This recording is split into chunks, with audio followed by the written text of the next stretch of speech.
Support comes from Mosby Building Arts, creating laundry rooms with improved storage, workspace, and everyday function for one of the home's most used spaces. Inspiration at callmosby.com. This is St. Louis on the Air from St. Louis Public Radio. I'm Elaine Cha. Tomorrow, the United States and Bosnia and Herzegovina will face off in a FIFA World Cup Round of 32 knockout matchup. It's a game that means something different depending on who you ask, especially here in St. Louis. For many, it's a moment in which they can cheer on two countries they call home. Few places in the United States are better positioned to understand the unique emotions surrounding this game than Bosnian Americans in St. Louis, which boasts a rich soccer history and one of the largest Bosnian communities in the world outside Bosnia. Today, we're joined by Elvir Kafedzic, founder of the St. Louis Dragons Youth Soccer Club. Elvir, welcome back to the show. Thank you for having me back. We're also joined by Emina Kafedzic. She is a soccer player with the St. Louis Dragons and happens to be the 11-year-old daughter of Elvir. Welcome to you. Thank you. Mm-hmm. Now, Elvir, the last time you were on the show, we talked about the pre-World Cup warm-up match that the Bosnia and Herzegovina team played against Panama's squad. What was it like to go to that game? And I understood you all went together, right? Yes, we went together as a family, and it was more of a family. It was like basically 20,000 Bosnians at Energizer Park on that day playing against Panama, and it was such an emotional day for everyone there, and especially for me because both of my daughters that are here with me, alongside with my wife, they were part of the crew that carried out the Bosnian flag on the field before the match, and it was such a really good experience. Yeah, what was that like for you, Emina? It was really fun because everybody was cheering, and you could be in the center of the field and see all the players really well rather than just sitting in the crowd. Mm-hmm. So going to that game, being with that many people, how is it been though to now watch the tournament? Are there certain players maybe that you've been following closely, Elvir? Yes, I mean, the Bosnian national team has done really well in the tournament, being able to come out of the group, which was the primary goal before the tournament, but that they actually accomplished this goal. I think it's a huge achievement, and some of the players that really stood out for me were some of the actually younger ones, like Esmir Baraktarevic, who also happened to be born here in the U.S. in Appleton, Wisconsin, and now decided to play for the Bosnian national team. And another player is Kerem Alibegovic, who scored one of the, I think, goals of the tournament in the game versus Qatar. Mm-hmm. Have you been watching some of those players closely? Yeah. I've been watching Edin Dzeko because he's just been carrying the team, and I feel like the game wouldn't be the same without him. Mm-hmm. What position do you play, Emina? I play midfield and goalie because I like playing midfield because I like creating plays and passes into the game, and I like being the last defender in the goal, and all the points depend on me. Mm-hmm. As you have watched the Bosnian and Herzegovina team play, have you had some feeling that they were going to make it to the knockout round? Yes, because all of my friends were supporting the team and sharing facts about it, and I started learning more about the team and thought that they would make it to the knockout stages. Mm-hmm. Elvir, how about for you?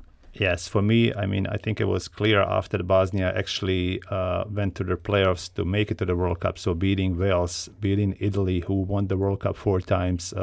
So them now competing at this stage, I would say against teams who are maybe not at the same level as Italy, but were not able to qualify for the World Cup. I think I felt very confident for the Bosnian national team. Mm-hmm. Emina, you talked about having conversations with your friends. Did any of those conversations involve the Bosnian team playing against the U.S. team? Yeah, because I have friends that are like just Bosnian or just American, and they were kind of like mixed with the results because of like how we're playing against the team and like who to support. Mm-hmm. What kind of things did you talk about with your friends? Like what the score could be and like who we should support. Mm-hmm. So who you should support in media, often there's this dichotomy that is set up that if you are of an immigrant background, that you have to choose one team or the other. Elvir, have you had any conversations about that? Like who you all would be rooting for, what the ideal outcome would be? Yeah, I think it's just a really, really rare sporting moment where heritage and home meet on the same field. So for so many of Bosnian Americans like myself, this isn't just a World Cup game. It's a meeting of two places that have shaped who we all are. Mm-hmm. Have you been following the U.S. team as well? Yeah. What have you been following specific to the team? I've been just I've been looking how they play because I haven't really seen them play like outside of the World Cup, so I'm just like now getting like I'm now like learning about the team. Mm-hmm. So as you noted, Elvir, St. Louis has a very strong soccer culture. What do you think this game represents for St. Louis? I mean, St. Louis, if you look at the soccer culture, I mean, it dates back to the 1950 World Cup when the U.S. national team fielded, I believe it was 5 players from St. Louis, and they managed to beat England, which was an incredible achievement. And now even at this World Cup, if you look at their roster, the captain of the national team is Tim Ream, who attended St. Louis University, and it's originally from St. Louis. Mm-hmm. Elvir, the St. Louis Dragons is a youth soccer program you founded in 2013. Your daughters are part of it, but how big is the St. Louis Dragons program today? It is. We have currently about 120 kids, and we start at the age of 6, and we go about to the age of 13. And again, our just main focus is just to provide these kids with the most fundamental parts of the game, whether it's the learning the rules and then like getting the technical ability down. So when they reach the age of like 13, 14, they're ready at least to make the next step and hopefully make the high school soccer teams. Mm-hmm. Emina, you are now 11 and you're going into 6th grade. Do you plan to keep playing?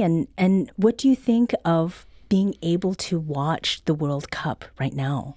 I think I'm really grateful because I know like a lot of people don't get to watch the World Cup, and like I'm happy to have that opportunity to watch it. Mm-hmm. And what do you think would be the best outcome for the game that happens tomorrow? I think like I'd support both teams, and I would feel happy no matter what the final score is because I support and love both countries. Mm-hmm. Where will you all be watching this game? Well, the game is going to be at night, 7 p.m. So there's going to be a lot of watch parties, and I should be back from work.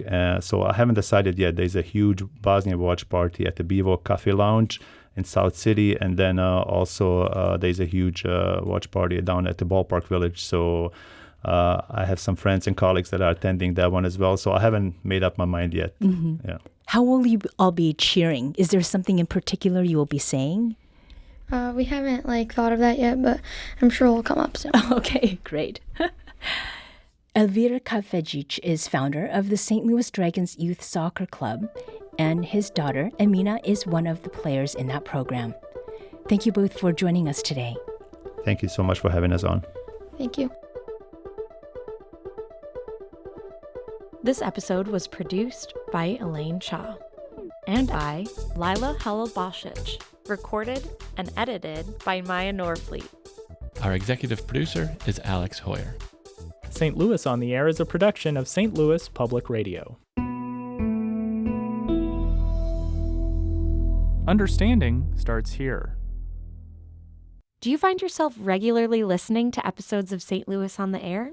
Suggest us to a friend you think might enjoy our conversations. And leave us a review and rating on Apple Podcasts on the App Store. It's the simplest way to help people discover our show. Thanks. St. Louis Public Radio is a member-supported service of the University of Missouri St. Louis.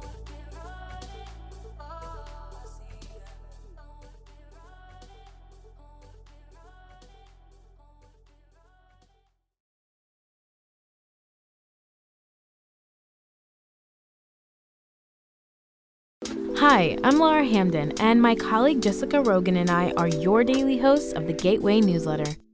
We meet with the editors in the STLPR newsroom every weekday to bring you the top local stories of the day in a quick and easy 6-minute read by 6 a.m. In an age of overwhelm, it's a refreshing, thoughtful take on the news day, if we do say so ourselves. Fine-tune your daily news habit with the Gateway newsletter. Subscribe at stlpr.org/gateway.